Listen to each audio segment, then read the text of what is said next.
Au sommet, réactivation de la Haute Cour de justice et examen du nouveau code des collectivités locales. Tout va passer en procédure d'urgence à l'Assemblée nationale.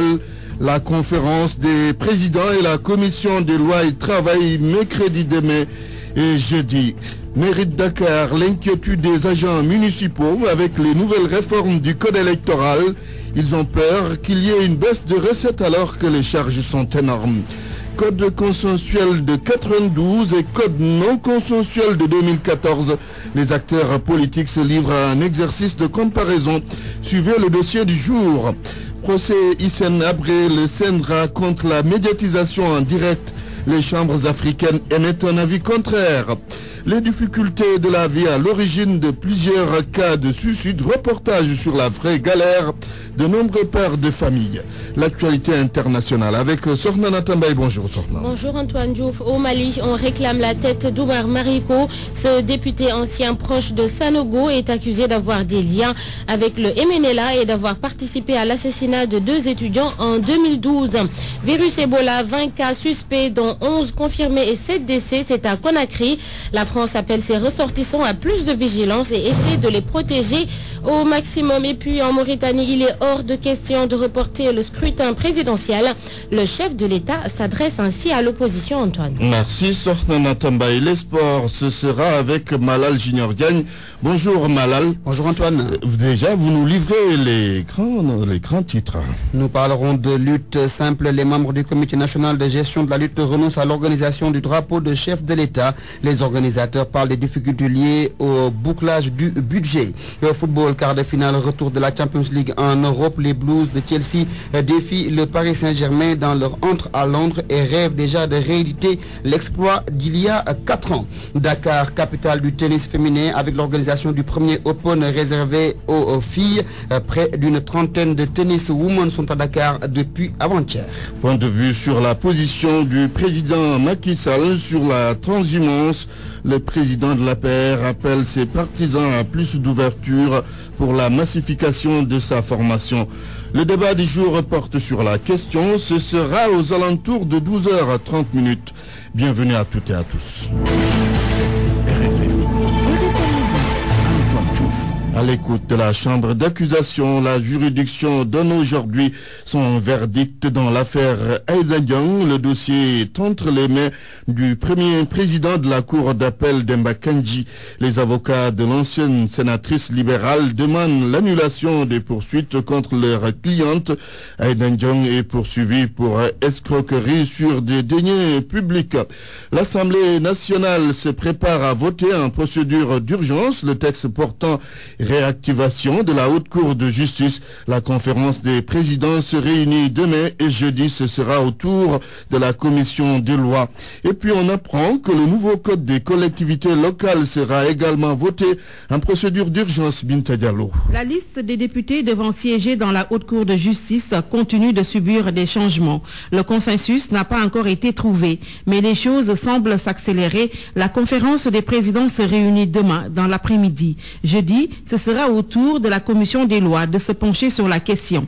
La date de la plénière sera donc fixée par la commission des lois après-demain, jeudi, avant que le président de l'Assemblée nationale, Moustapha Niasse, ne prenne son vol à la tête d'une forte délégation à l'invitation de son homologue béninois. Au plus tard, en début de semaine prochaine, l'Assemblée nationale va choisir et installer ses députés au niveau de la Haute Cour de justice.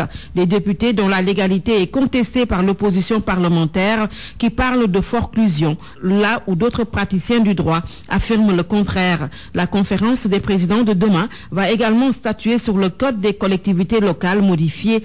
Il sera également convoqué en procédure d'urgence dans le cadre d'une séance plénière la semaine prochaine. Binta Diallo, les députés ont voté hier la loi portant code électoral, une loi qui fait des communes d'arrondissement de Dakar des communes de plein exercice.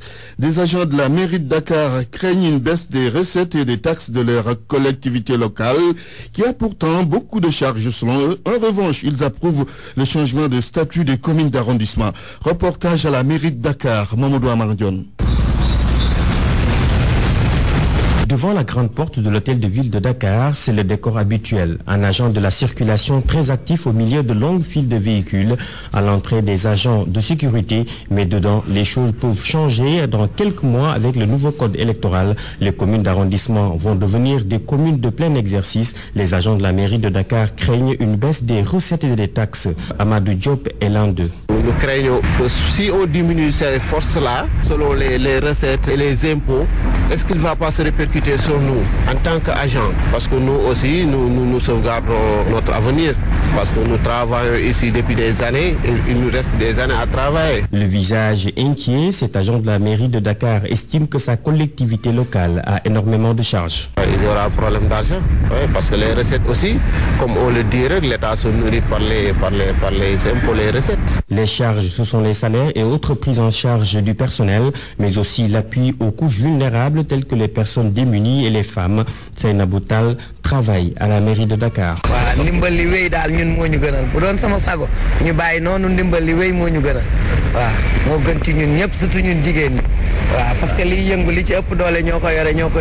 À 2 pas de l'hôtel de ville, la perception municipale.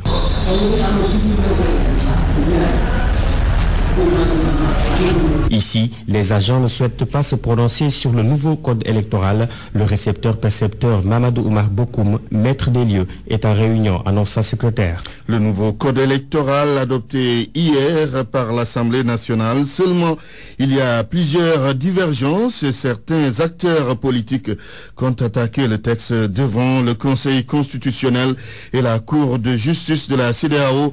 Une mésentente qui résulte d'une absence de consensus, oui, contrairement au code consensuel de 1992. Georges Déthié a interrogé certains acteurs d'alors. On l'appelle d'ailleurs le code Kebambaye, cela du fait du rôle que le défunt magistrat a joué dans les discussions entre acteurs. Le constitutionnaliste Babacar Gueye se le rappelle encore. Kebambaye, à l'époque, c'était le président de la commission qui était chargée, la commission solidaire qui était chargée d'élaborer, de modifier le code électoral existant. Donc, en tant que président, c'est lui qui donnait l'impulsion et a joué un rôle tout à fait central dans la modification des règles du jeu électoral. Mamadou Diop Decroix a été un acteur au cœur du processus, entre autres points qui ont fait l'objet d'un accord, l'isoloir. C'est à partir de 92 donc que l'isoloir est devenu obligatoire, que la pièce d'identité nationale était obligatoire, etc., etc. Donc vraiment, les conditions basiques pour avoir une élection honnête, transparente, c'était la première fois. Alors depuis 92, bien sûr, il y a eu le mandat, la durée du mandat du président de la République et le nombre de mandats, la limitation. C'était en 1992. Le code électoral adopté à l'époque est considéré aujourd'hui comme une référence en matière de consensus. C'est la référence. C'est la référence au Sénégal jusqu'à aujourd'hui. C'est la référence. C'est le code consensuel de 1992 qui est en vigueur plus ou moins. Qui a été modifié à plusieurs reprises, mais c'est le texte de référence, c'est le texte de base. Mamadou Diop Decroix semble abonder dans le même sens, non sans se poser des questions sur la situation actuelle. Je ne comprends pas quels sont les enjeux qui amènent le pouvoir à rompre de manière délibérée et consciente ce consensus. Je ne comprends pas, je ne vois pas les enjeux.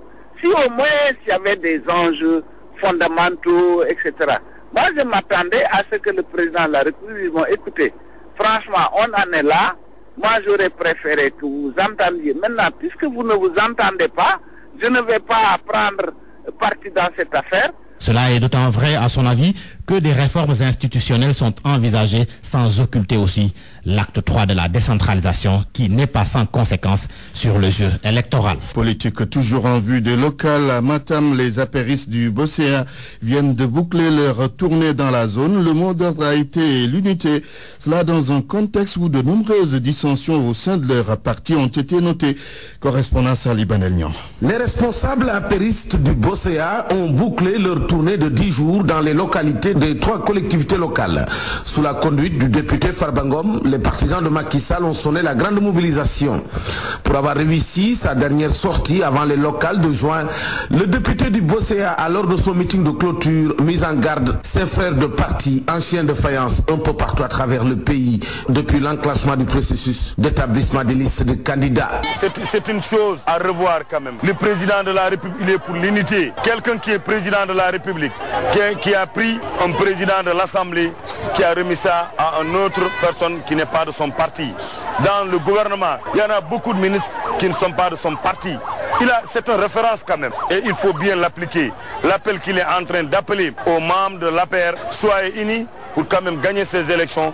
La coalition Benno Bokk Yakaar, ça c'est très important. Et nous, nous appuierons que ces idées. Nous n'avons pas de conviction ou d'idées. Nous avons que l'idée de Macky Sall, les convictions que Macky Sall que nous appuierons. De Sinthiou Diamdior au Dandemayo en passant par Dabia jusqu'à Orefondé, les apéristes du Bosséa se sont ainsi engagés à soutenir les listes des candidats investis sur la base d'une large concertation.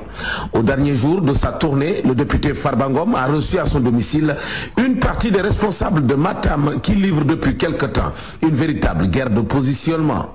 Matam, Ali Bandelnian, RFM. L'information vient de tomber. Aïda Diong a été déboutée par la chambre d'accusation de la cour d'appel. Nous y reviendrons. RFM, fréquente modulation 94.0, la radio en puissance. Antoine Diouf. José Hissène Nabré, le responsable des chambres africaines extraordinaires, prend le contre-pied du CNRA qui n'est pas favorable à ce que les audiences soient radio-télévisées.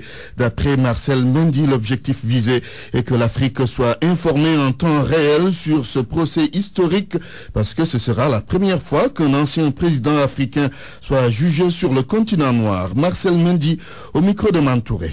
Au nom des chambres africaines, c'est que mais vraiment nous voulons que l'Afrique entière soit informée en temps réel sur le déroulement du procès. Voyez, dans toutes ces phases. Bon, actuellement, on est à la phase d'instruction. L'instruction étant secrète, on ne peut pas tout dire, mais cela ne nous empêche pas d'informer sur les activités de la chambre d'instruction. Chaque fois que la chambre se déporte à N'Djamena, eh bien, nous informons. Voyez, par communiqué de presse, quand le procureur tient un point de presse ou accorde une interview, nous en parlons, bon, etc., etc.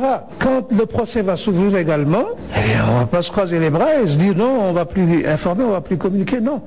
Il faut que les Africains soient au courant de ce qui est en train de se passer. Parce que je l'ai dit tantôt dans mon propos en reprenant mon ami Abdoulou, c'est un procès historique. Marcel Mendy se prononçait en marge d'un séminaire d'imprégnation sur l'affaire Habré. C'est à l'intention des journalistes sénégalais. Nous en parlions hier. Il s'agit d'un ancien gendarme qui s'est donné la mort à Bignona. Les difficultés de la vie l'ont amené à se suicider. Prétexte pour s'intéresser à tous ces pères de famille qui font face à d'innombrables charges alors qu'ils ne gagnent presque rien ou bien ils sont tout simplement à la retraite. Leur confidence recueillie dans ce reportage de Dieynaba Seydouba. Cheikh Diaw est gardien d'une pharmacie à la Gueule-Tapée. Ce père de famille est désemparé. Son regard est triste. Il a les traits tirés. Cheikh gagne plus ou moins 50 000 francs par mois. Nourrir sa famille devient du coup un casse-tête quotidien. Moi j'ai une femme et 5 enfants. Il y a également d'autres membres de ma famille qui vivent avec moi. Et je ne reçois que 50 000 francs tous les mois. Cela pose vraiment problème. C'est pourquoi je me bats pour gérer ma famille. J'ai fait d'autres petits boulots comme par exemple laver des voitures et vendre des sachets. En ce moment je viens de payer une facture et il ne reste pratiquement plus rien. Ce monsieur, lui, est à la retraite. Il reçoit moins de 50 000 francs de sa pension. La priorité pour lui, c'est la fameuse dépense quotidienne. On a le sac de riz où on paye les factures de courant ou de l'eau. En général, c'est toujours comme ça. Et vous attendez encore. Vous attendez quoi? Vous avez d'autres ressources? Non. Un père de famille qui n'a pas de quoi donner à sa famille, c'est difficile, extrêmement difficile. Avec des revenus maigres, certains Sénégalais réussissent tant bien que mal à vivre avec beaucoup de dignité. La foi en Dieu, la seule arme qu'ils détiennent pour surmonter leurs difficultés. Allons maintenant à la découverte de Kayar, cette localité de la région de Thiès, connue pour ce qu'elle représente dans le secteur de la pêche. Elle végète, cette localité, oui, dans des difficultés, insalubrité totale avec des risques de maladies réelles et des problèmes d'éclairage public. Kayar veut un meilleur traitement. Cheikh Anta Diop. Kayar, un village de pêcheurs pas comme les autres, érigé en commune, elle regorge de potentialités économiques énormes. Bolengay. Kayar est une localité qui produit annuellement 50 000 tonnes de poissons, équivalent à 8 milliards de recettes. On voit parfaitement que ce n'est pas compatible avec ce que nous voyons actuellement à Kayar. Malgré cela, les populations de cette localité éprouvent des difficultés. La ville est sale, le ramassage des ordures n'est pas régulier et il y a des conséquences sur la santé des populations. Ce que nous voyons, c'est une saleté repoussante. Ce que nous voyons, c'est une promiscuité indescriptible. Il y a beaucoup de monde, il faut qu'on se prémunisse de tout cela. Des maladies, surtout des maladies diarrhéiques chez nos enfants. L'électrification de Kayar reste une préoccupation des populations. Elle n'est pas du tout éclairée et depuis 1958, Kayar est électrifié. Il n'y a pas un développement. Les quartiers se sont développés au quartier traditionnel, le quartier Pench, le quartier Darussalam, Poiron, Tantiyof, ajouté au quartier Bawan, Ker Abdouloy et Ndjob. Ndjob n'est pas du tout électrifié, n'est-ce pas? Alors c'est un pourcentage très faible par rapport à nos besoins. Selon les populations, c'est triste de se rendre compte que Kayar est laissée à elle-même. La commune a besoin d'investissement. RFM Thiès, Cheikh Anta Diop, RFM. L'actualité internationale. C'est une présentation de Sornana Tambaye. Mali, l'homme politique Oumar Mariko doit être traduit en justice selon la presse malienne. Cet homme était un proche de Sanogo. On lui prête des liaisons douteuses avec le MNLA. D'autres l'accusent même d'être impliqué dans l'assassinat de 2 étudiants en avril 2012. Avec tous ces éléments, la presse malienne estime que la justice doit s'autosaisir des Fatou Ndiaye. Si la justice malienne s'inscrit dans la dynamique du chef de l'État à lutter contre l'impunité, Oumar Mariko donc doit être entendu sur plusieurs dossiers. De forts soupçons pèsent sur le député malien. L'assassinat de 2 étudiants sur le campus de Bamako le jour du contre-coup d'État le 30 avril 2012. Les enlèvements et les agressions d'hommes politiques et de journalistes pendant la crise malienne. Toutes les brutalités commises par les policiers étaient commanditées par Oumar Mariko. Des témoignages très sérieux révèlent de possibles connexions entre Oumar Mariko et les rebelles du MNLA et d'autres djihadistes. Autant d'éléments à charge qui ne jouent pas en faveur du député. Le gouvernement de transition malien demande la levée de son immunité parlementaire. Sinon, il va retarder la procédure. Lui-même, le CI affirme sur Radio Clédou que s'il n'avait pas été élu, il serait à ce jour en prison. La justice est donc interpellée. Selon le journal du peuple.com, elle doit lutter contre l'impunité et la tâche doit commencer par les hommes politiques. Fussent-ils retranchés dans le camp de la majorité présidentielle pour échapper à la justice. Restons au Mali, Antoine, pour parler du prochain gouvernement. Le nouveau Premier ministre Moussa Mara va former son équipe dans un bref délai. Les consultations ont d'ailleurs débuté et même si le communiqué de la présidence ne donne pas une date précise pour l'annonce de la composition de la nouvelle équipe, il note que le prochain Conseil des ministres sera tenu avant la fin de cette semaine. Guinée, la France déploie tous les moyens à sa disposition pour protéger ses ressortissants du virus Ebola. C'est le ministère français des Affaires étrangères qui donne même quelques statistiques. 20 cas suspects d'Ebola, dont 11 confirmés et 7 décès ont été recensés à Conakry à la date du 7 avril, c'est-à-dire hier. Le Quai d'Orsay recommande d'ailleurs à ses ressortissants de prendre contact avec les services de l'ambassade de France en Guinée en cas de symptômes. Par ailleurs, les déplacements et les séjours en Guinée forestière sont déconseillés en raison du risque élevé de contraction de la fièvre Ebola. En Mauritanie, le président digne un éventuel report du scrutin présidentiel. Ce message s'adresse à l'opposition mauritanienne. Mohamed Ould Abdelaziz est toutefois prêt à céder à certaines exigences du camp adverse, telles que la révision de la CENI. En dehors de cela, aucune autre concession. Nouakchott, Mohamed Diop. Le ministre de la Communication déclarait mercredi que la prochaine élection présidentielle se tiendra dans dans le délai constitutionnel. L'opposition s'était alors retirée des négociations avec le pouvoir en l'accusant de refuser de négocier sur la date de l'élection. Lundi, le ministre a reçu le soutien du président de la République, Mohamed Ould Abdelaziz, qui était en conférence de presse à Nouadhibou, dans le nord du pays, a précisé que le report de l'élection n'était pas à l'ordre du jour. Le président a aussi rejeté une autre demande de l'opposition en ajoutant qu'il n'y aura pas de gouvernement élargi. Le Forum pour la démocratie et l'unité, qui regroupe plusieurs partis de l'opposition, réclame la formation d'un gouvernement de consensus qui jouira de larges prérogatives afin de garantir la neutralité de l'État. Par ailleurs, le chef de l'État mauritanien a évoqué au cours de la conférence de presse d'autres questions d'intérêt régional. Il a annoncé la possibilité d'envoyer des troupes en Centrafrique pour appuyer les forces internationales. Il a également démenti l'existence d'une crise diplomatique entre son pays et le Maroc, comme rapporté dans la presse locale. Mohamed Diop, Nouakchott, RFM. République démocratique du Congo, Médecins sans frontières veut avoir des nouvelles de ses employés pris en otage depuis 9 mois. Il s'agit de 4 personnes détenues par les rebelles ougandais de l'ADF NALU. L'ONG n'a jamais voulu se prononcer sur la question afin d'éviter tout malentendu sous la pression médiatique. Mais aujourd'hui, les FARDC et la MONUSCO ont lancé des opérations conjointes contre les rebelles, et Médecins sans frontières craint pour la vie des otages, surtout avec la violence des combats. Le Rwanda et la France à quand la fin des hostilités? On le sait, depuis le génocide, les deux pays ne s'entendent pas trop, pour ne pas dire pas du tout. Alors selon Yorodia, analyste politique, la normalisation des relations, ce n'est pas tout de suite. Il est joint au téléphone par Babacar Fall. La normalisation se fera sur le très long terme, parce que la mémoire a une forte instrumentalité symbolique et politique. Si on prend 2 exemples, le génocide juif, c'était en 1945. Aujourd'hui, jusqu'à présent, l'Allemagne ne parvient pas à entretenir des relations normales avec Israël.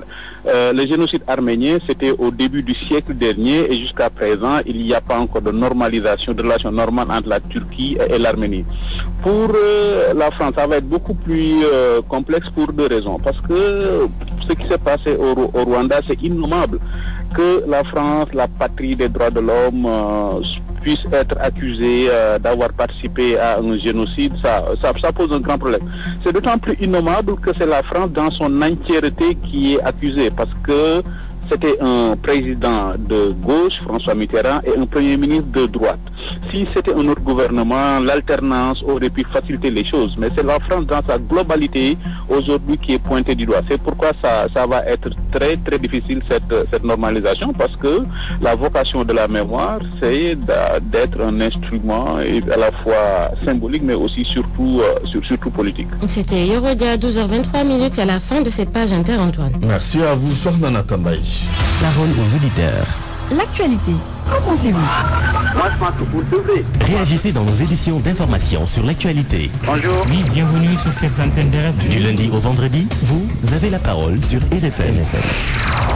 Point de vue sur la position du président Macky Sall sur la transhumance. Le président de l'APR appelle ses partisans à plus d'ouverture pour la massification de sa formation. On va débattre aux alentours de 12h30.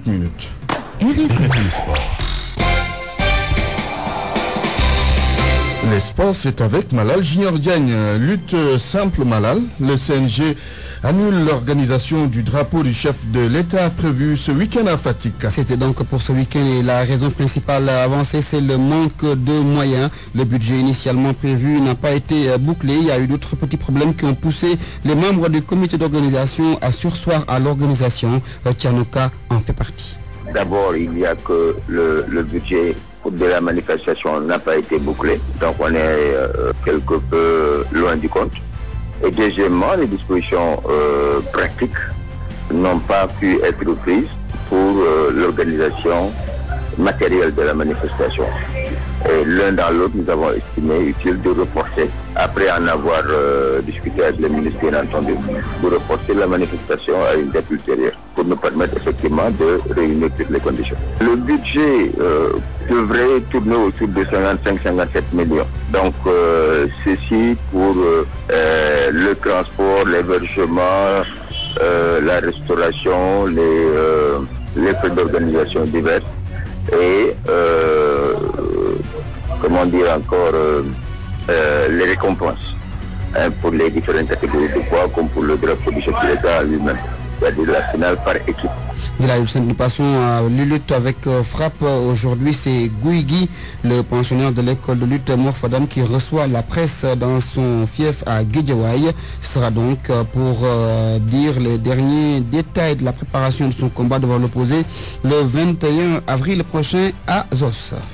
Football, quart de finale retour de la Ligue des Champions en Europe, le Paris Saint-Germain et Chelsea, une rencontre attractive sans doute, mais beaucoup d'intérêt pour cette affiche. Beaucoup d'intérêt avec d'abord les Blues de Chelsea qui rêvent de réalité l'exploit de 2010, c'est-à-dire inverser la tendance après avoir perdu par 3-1.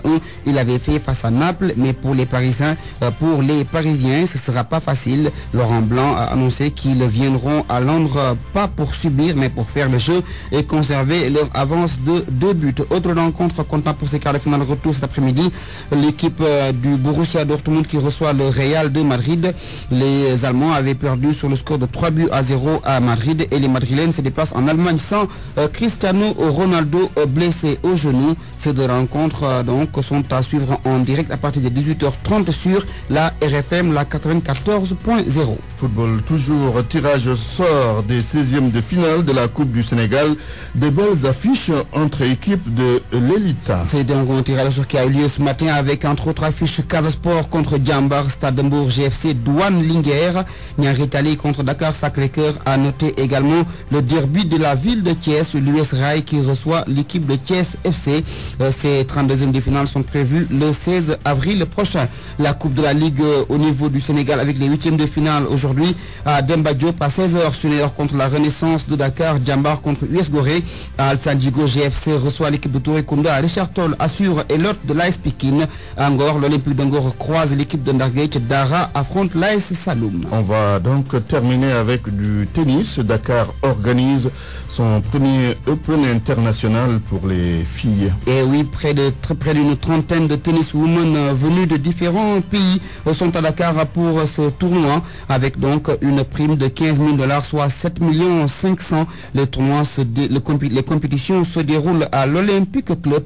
Daoud Ndiaye est l'un des membres du comité d'organisation. Nous avons 13 nationalités différentes. Ça va de la Suisse, la France, l'Allemagne, l'Ukraine, l'Italie. Au niveau de l'Afrique, il y a 2 pays, le Gabon et le Burkina Faso. Tout se passe bien. Les filles, les matchs de simple donc, commencent aujourd'hui.